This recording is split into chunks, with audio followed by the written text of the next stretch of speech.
வணக்கம். நீங்க TNPSC group 4 எக்ஸாமுக்கு தயாராகிட்டு இருக்கீங்களா? அப்போ இது கரெக்டா உங்களுக்கு தான். ஏன்னா எக்ஸாம் பேட்டர்ன் இப்போ மொத்தமா மாறிடுச்சு. நம்ம பழைய ஸ்டடி மெத்தட்ஸ் எல்லாம் இனிமே வேலைக்காகாது. இன்னைக்கு 2026 எக்ஸாம்ல ஜெயிக்கிறதுக்கு ஒரு புது பவர்ஃபுல்லான பிளான நாம சேர்ந்து பார்க்க போறோம். இந்த முழு அலசல்ல நாம ஒரு 5 முக்கியமான விஷயத்த பார்க்க போறோம். முதல்ல டிஎன்பிஎஸ்சி எக்ஸாம் ஏன் இப்போ இவ்ளோ கஷ்டமா ஆயிடுச்சுன்னு பார்க்கலாம். அப்புறம் தமிழ், கணக்கு, பொது அறிவு இதெல்லாம் எப்படி ஒரு புது ஆங்கிள்ல படிக்கிறதுன்னு தெரிஞ்சுக்கலாம்.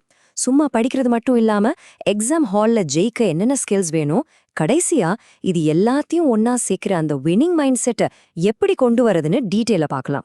வாங்க ஸ்டார்ட் பண்ணலாம். சரி, பாயிண்ட்டுக்கு வருவோம். டிஎன்பிஎஸ்சி எக்ஸாம்ல அப்படி என்னதான் மாறி இருக்கு?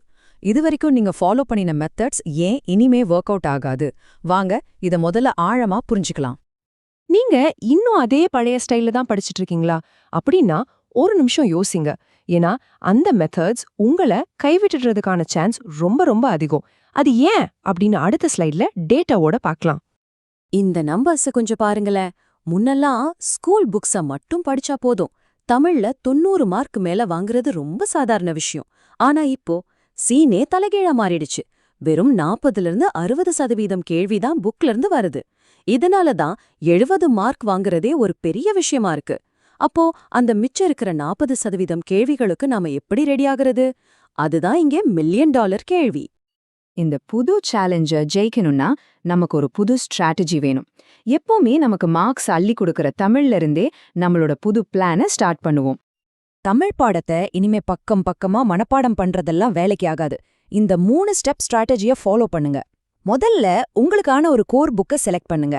அதுல இலக்கணம், தமிழ் அறிஞர்கள் மாதிரி முக்கியமான டாபிக்ஸ்ல எக்தம் ஸ்ட்ராங் ஆகுங்க. இதுதான் உங்க பேஸ்மெண்ட். ரெண்டாவதா, புக்குக்கு வெளியிருந்து வர்ற கழிக்கவே முடியாத கேள்விகளை எப்படி ஃபேஸ் பண்றதுன்னு கத்துக்கோங்க.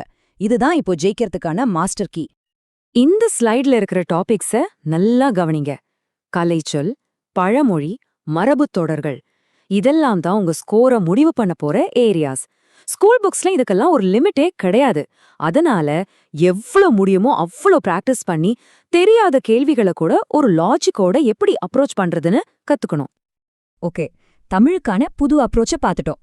இப்போ இதே மாதிரி ஒரு விரிவான பார்வை மேக்ஸ் அண்ட் ஜெனரல் ஸ்டடீஸ்க்கு எப்படி தேவைப்படுதுன்னு பார்க்கலாம் வாங்க. இங்க பாருங்க, இது ரொம்ப தெளிவான ஒரு ப்ளூ பிரிண்ட். மேத்ஸ்க்கு ஸ்கூல் புக் மட்டும் பத்தாது. பழைய வருஷ கொஸ்டின் பேப்பர்ஸ், அதாவது PYQs, அப்புறம் RS அகர்வால் புக் மாடல்ஸ்னு எல்லாத்தையும் பார்க்கணும். அதே மாதிரி ஜெனரல் ஸ்டடீஸ்க்கு ஸ்கூல் புக்ஸ் கூடவே டிகிரி ஸ்டாண்டர்ட் புக்ஸையும் நீங்க ரெஃபர் பண்ணணும். ஒரே ஒரு சோர்ஸை நம்பிட்டு இருக்கிற காலம் உண்மையிலேயே முடிஞ்சு போச்சு. நீங்க எவ்வளோதான் படிச்சிருந்தாலும் சரி, அந்த எக்ஸாம் ஹால்ல இருக்கிற 3 மணி நேரத்தை நீங்க எப்படி ஹேண்டில் பண்றீங்கன்றதுல தான் உங்க வெற்றி இருக்கு. வெறும் நாலேஜ் மட்டும் பத்தாது, சில முக்கியமான ஸ்கில்ஸும் வேணும். அது என்னன்னு பார்க்கலாம். சில பேர் இத லக்குன்னு சொல்லுவாங்க. ஆனா உண்மையில இது லக் கிடையாது, இது ஒரு ஸ்கில். ஒரு கேள்விக்கு பதில் தெரியலனாலும் கொடுத்திருக்கிற 4 ஆப்ஷன்ல இருந்து தப்பானதை ஒன்னொன்னா நீக்கிட்டு சரியான பதிலுக்கு வர்றது ஒரு கலை. இந்த ஸ்ட்ராட்டஜிக் கெஸ்ஸிங்க நீங்க பிராக்டிஸ் பண்ணி வளர்த்துக்கிட்டீங்கன்னா மத்தவங்களை விட நீங்க ஒரு படி மேல போயிடலாம். எக்ஸாம் டென்ஷன்ல நாம செய்யற ஒரு காமன் மிஸ்டேக் இதுதான். சரியானது எதுன்னு நாம நினைச்சிட்டு இருப்போம், ஆனா கேள்வியில தவறானது எதுன்னு கேட்டிருப்பாங்க. அவசரத்துல தப்பான ஆப்ஷனை ஷேட் பண்ணிடுவோம்.